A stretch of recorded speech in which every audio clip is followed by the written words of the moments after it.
I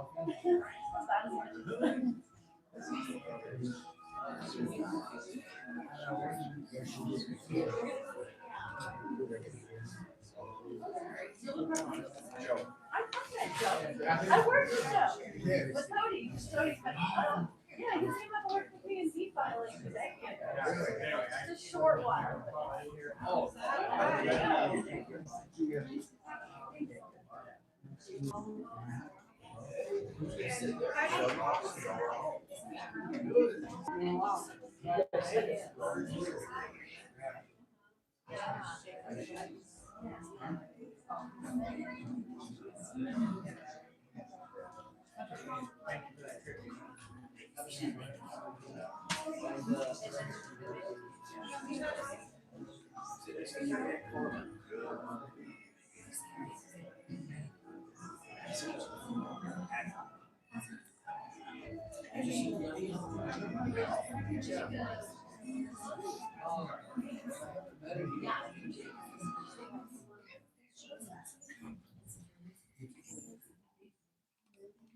We welcome you today to the funeral services for Jacob Strong. My name is Clyde Fowler, funeral director here at Wheeler and Sunberg Funeral Homes, and I've been asked to conduct. We just finished with a family prayer offered by Becky Strong, and the program will go as follows in your program. We will first have a life sketch, and that will be offered by Don Strong, a brother. After which we will have a speaker, Andrew Strong, a brother, Karma Strong, a sister, Camellia Strong, a sister, Spencer Strong, brother, Tammy Strong, sister, and Becky Strong, a sister. And we'll go to that point. Dawn?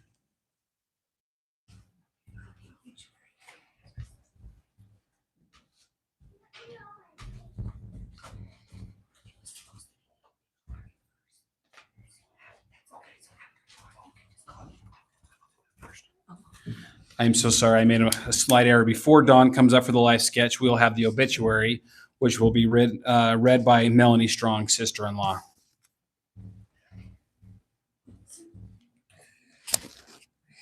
Jacob Russell Strong, 39, of Salt Lake City, passed away Monday, September 1st, 2025, due to complications related to anaphylaxis after being stung multiple times by wasps. He was exploring in the mountains that he loved at the time of his passing. He was born on December 26, 1985 in Las Vegas, Nevada, to Gerald Leon Strong and Pauline Strong. Jacob had a remarkable spirit of curiosity and exploration. Whether he was wandering in the woods, searching for arrowheads, combing for hidden treasures with a metal detector, or simply setting out on spontaneous adventures that included camping in caves and discovering new places that others were unaware of. He lived with an unshakable sense of wonder. Jacob is survived by his siblings, Karma Strong, Tammy Strong, Donald Strong, Sharon Strong, Andrew Kelly, Melanie Strong, Rebecca Strong, Carolyn Strong McGow, Michelle Chris Rogers, Spencer Strong, Camellia Strong, Rachel Ryan Osgothorpe, as well as many nieces and nephews. Jacob was preceded in death by his brother Matthew James Strong and by both of his parents, Gerald and Pauline Strong.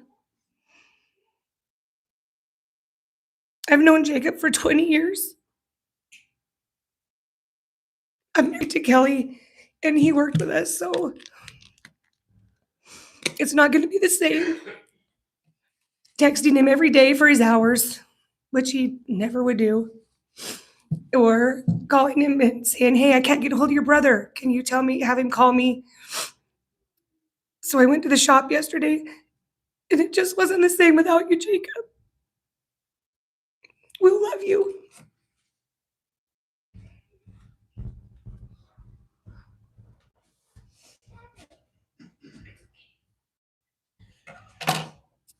Okay, most of you know who I am, but for those who don't, I'm Don, his oldest brother.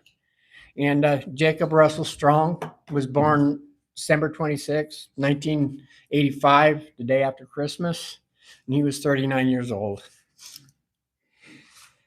Now, the day that Mom went into labor with Jacob, Dad was at work, so I had to take Mom 60 miles from Pahrump to Vegas for Jacob to be born. Later, when Dad and I went to the hospital to see Mom and Jake, the nurse pointed at me and said, "The father can go in, but the grandfather can't." So after straightening her out, she had already given me permission to go in, so we both got to go see him. So Jacob was born at over 12 pounds, so that's enormous for a baby. Normally being 6 to 8 pounds, but and because of his size, there were some problems, so he had to be in intensive care with the preemies. And so when we went to see him, we could only look at him through the glass, and here was this huge 12+ pound baby next to 3 and 4 pound preemies. So he was a giant. So from the day he was born, he was a giant among small people. So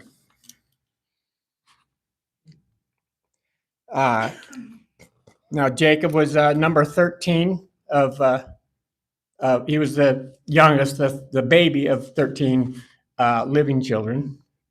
So 13 being the number of rebellion, Jacob lived up to that. He had a hate for bad authority.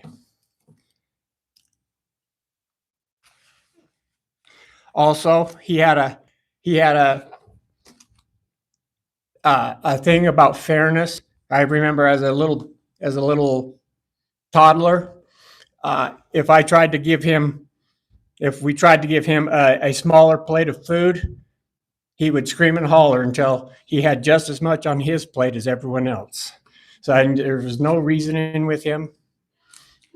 We couldn't tell him, "Hey, if you're